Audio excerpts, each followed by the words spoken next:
روزے کی حالت میں قے یا الٹی ہو جانے کا مسئلہ۔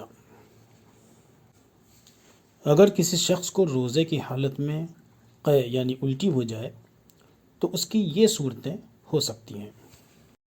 قے خود بخود ہوئی اور منہ بھر کر نہیں تھی بلکہ کم تھی، تو اس کا حکم یہ ہے کہ اس سے روزہ فاسد نہیں ہوگا، یعنی نہیں ٹوٹے گا۔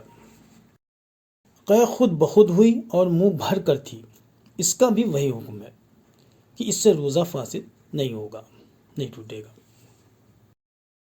قے خود بخود نہیں ہوئی بلکہ قصداً قے کی اور منہ بھر کر نہیں کی، تو اس سے بھی روزہ فاسد نہیں ہوگا۔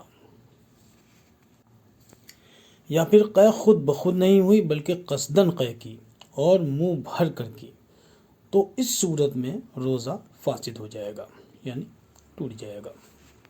اور قے منہ بھر کر ہوئی اور ساری قے یا اس میں سے چنے کے برابر مقدار یا اس سے زیادہ کو روزہ یاد رہتے ہوئے خود جان بوجھ کر اپنے اختیار سے اندر اتار لیا، تو اس سے بھی روزہ فاسد ہو جائے گا، ٹوٹ جائے گا۔ فقط واللہ اعلم۔